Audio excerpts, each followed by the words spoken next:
سب بھائی بہنیں بچے بیٹے یہاں بیٹیاں جو بیٹھے میری بات سن رہے ہیں، ذرا اس بات پہ آپ بڑا دھیان سے غور کر لیں ذرا میری بات پہ، کہ اللہ تعالیٰ نے جو وحی اتاری نبی کریم صلی اللہ علیہ وسلم پہ، پہلی وحی کتنی امپورٹنٹ ہوگی نا، اس پہلی وحی کا پہلا لفظ کتنا امپورٹنٹ ہوگا؟ کیا لفظ تھا؟ ذرا بولیں، ذرا اپنی زبان سے بولیں، کیا لفظ تھا؟ آپ کو نظر بھی آ رہا ہے؟ اقرا، پڑھ۔ میرے عزیزو، پڑھے بغیر آپ کامیاب نہیں ہو سکتے، نہ دنیا کی فلاح مل سکتی ہے نہ آخرت کی فلاح مل سکتی ہے۔ پڑھنے کا مطلب یہ نہیں ہے محض کہ آپ کو اسکول جانا ہے، کالج جانا ہے، ڈگریاں لینی ہیں۔ ڈگریاں لینے کا مطلب پڑھنا نہیں ہوتا۔ پڑھنے کا مطلب ہوتا ہے کہ صحیح علم حاصل کرنا۔ صحیح علم، آپ کے پاس قرآن کا علم ہونا چاہیے، آپ کے پاس حدیث کا علم ہونا چاہیے، آپ کو حلال اور حرام پتہ ہونا چاہیے۔ کیا حلال ہے کیا حرام ہے، کیا کرنا ہے کیا نہیں کرنا ہے، یہ آپ کو معلوم ہونا چاہیے۔ آپ کی ذمہ داری ہے کہ آپ معلوم کریں۔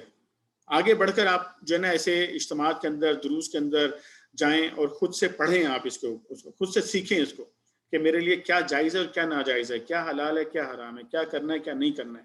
یہ تمیز بڑی ضروری ہے پوری قوم کے اندر۔ اس کے بغیر تو اب ہم کہتے ہیں وہ بچے جو ہے وہ بزرگوں کے جو ہے وہ بدتمیز ہوئے ہوئے ہیں، اور لوگ حلال حرام کی تمیز ختم ہو گئی ہے، لوگوں کو پتہ ہی نہیں ہے کون سا کام کرنا چاہیے کون سا کام نہیں کرنا چاہیے، کیا کمانا چاہیے کیا نہیں کمانا چاہیے، کس کے اوپر خرچ کرنا چاہیے کس کے اوپر نہیں خرچ کرنا چاہیے۔ یہ کہاں سے پتہ چلے گا جب تک قرآن اور سنت کا علم حاصل نہیں کریں گے۔ یہ آپ کا فریضہ اولین ہے، مردوں کا بھی، عورتوں کا بھی، نوجوانوں کا بھی، بچوں کا بھی۔ اور پھر اس کے ساتھ ساتھ دنیا کا بہترین علم حاصل کریں۔ اور یہ جو چیٹنگ ویٹنگ اور یہ جو لڑکے جو بیٹھے ہوئے ہیں، بچیاں جو بیٹھی ہوئی ہیں، ان کو میں خاص طور پہ کہتا ہوں یہ بات، یہ ان چکروں سے نکل جائیں آپ لوگ۔ آپ کو صحیح، اچھا آپ دنیا کے اندر پڑھ رہے ہیں، اسکول میں، کالج میں، یونیورسٹی میں، ایکسیلنس لیں، ایکسیلنس پڑھیں سمجھیں۔ آپ کو ایکسیلنٹ ہونا چاہیے۔ یہ گائیڈ سے مدد لینا، یہ چیٹنگ سے مدد لینا، یہ غلط طریقے سے امتحان پاس کرنا، یہ سب غلط ہے۔ یہ آپ کو ضائع کر دے گا دنیا کے اندر بھی، اور آخرت کے اندر بھی ضائع کر دے گا آپ کو۔ ٹھیک کریں اپنے آپ کو۔ تو یہ اللہ کے نبی صلی اللہ علیہ وسلم کا طریقہ کار تھا کہ آپ نے باقاعدہ یونیورسٹی بنائی مدینہ، آپ کی مسجد نبوی کے اندر باقاعدہ آپ کے صحابہ وہاں پہ رہتے تھے، آپ سے سیکھتے تھے علوم، ہر طرح کے علوم، جنگ کے علوم، انتظام کیسے کیا جائے گا، قرآن نے کیا کیا کرنے کے لیے کہا ہے۔ باقاعدہ اللہ کے نبی صلی اللہ علیہ وسلم نے جہاں جہاں مسلمانوں کی فتوحات ہو رہی تھی وہاں پر لوگوں کی ذمہ داریاں بھی لگائی جا رہی تھیں تعلیم کو پھیلانے کے لیے۔ تو یہ بہت اہم ہے۔ تعلیم کا مطلب اگین میں کہہ رہا ہوں آپ سے، اپنے گلی محلوں کی سطح کے اوپر اس کام کو کریں آپ۔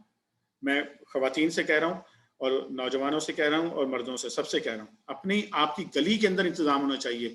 ہفتہ وار درس قرآن کا اہتمام کریں، یہ تعلیم ہے۔ ہفتہ وار درس حدیث کا اہتمام کریں۔ آپ دن طے کریں، جگہ طے کریں، ٹائم طے کریں، لوگ جمع ہوں بیٹھ کر، اور بیٹھ کر پڑھیں اور دیکھیں کہ اللہ ہمیں کیا حکم دے رہا ہے، اللہ کے نبی صلی اللہ علیہ وسلم ہمیں کیا حکم دے رہے ہیں۔ یہ اگر آپ نہیں کریں گے تو آپ کی سوسائٹی ٹھیک نہیں ہو سکتی، آپ کامیاب نہیں ہو سکتے، آپ ان مسائل سے نہیں نکل سکتے جس میں اس وقت جو ہے پھنسے ہوئے ہیں۔ تو خدا را یہ کام کریں، اللہ کی کتاب اور اللہ کے نبی صلی اللہ علیہ وسلم کی سنت سے اپنے آپ کو جوڑیں، اور ہفتہ وار کی بنیاد کے اوپر جوڑیں، اور ہر گلی اور محلے کے اندر کوشش کریں کہ آپ درس کے حلقے قائم کریں، اور آپ میں سے لوگ نکلیں جو کہ اس کے لیے کارکن بنیں باقاعدہ، اور اس کام کو آگے لے کر چلیں۔ اور نوجوانوں سے میں خاص طور پر کہتا ہوں کہ آپ خدا را آپ اس کا احساس کریں، آپ کے اوپر بڑی ذمہ داری اس وقت جو ہے بنتی ہے۔ اور خواتین سے بھی کہہ رہا ہوں، بچوں کی ذمہ داری آپ کے اوپر بنتی ہے، آپ اس کا خیال کریں تھوڑا۔ پھر اسلامی ریاست جو ہے صحت کا انتظام کرنا اسلامی ریاست کی ذمہ داری تھی۔ یہ نہیں تھا کہ ایک آدمی بیمار ہو جائے تو اس کی بیماری کی وجہ سے اب اس کا گھر بک جائے، اس کا سامان بک جائے، اب تو یہ ہونے لگا ہے۔ صحت کا انتظام کرنا، فری صحت کے لیے سہولیات فراہم کرنا، بیماروں کو سہولیات فراہم کرنا اسلامی ریاست کی ذمہ داری ہوتی ہے۔ یہ نہیں ہوتی کہ کسی کا بچہ بیمار ہو گیا، کسی کی بیوی بیمار ہو گئی، کسی کا باپ ماں بیمار ہو گئی، ہاسپٹل میں گیا تو پتہ چلا اس کو پلاٹ بیچنا پڑ رہا ہے، اس کو گھر کا سامان بیچنا پڑ رہا ہے اس کے لیے۔ کیا کس چیز میں ہم لوگ پھنس گئے ہیں، کہاں ہم لوگ آ گئے ہیں؟ ہم اللہ کے نبی صلی اللہ علیہ وسلم کے پیروکار ہیں، جہاں پر جو ہے یہ سب کی سب چیزیں جو ہے ریاست کی اور سوسائٹی کی ذمہ داری تھی پوری کی پوری۔ تو اس لیے یہ ہمیں اگین ریاست کو سوچنا چاہیے، اور ایسے لوگوں کو لانا چاہیے کہ جو اس بات کو سمجھتے ہوں کہ ان کی ذمہ داری ہے لوگوں کو صحت کی سہولیات فراہم کرنا۔ پھر سخت فیصلے کرنے پر، ظاہر ہے جب ریاست قائم ہوتی ہے تو وہ سخت فیصلے بھی کرتی ہے، لوگوں کو سخت جان بناتی ہے، لوگوں کو جو ہے نا وہ جو ہے وہ عیش کوش نہیں بنایا جاتا، لوگوں کو فقیر اور جو ہے وہ بھک منگا نہیں بنایا جاتا۔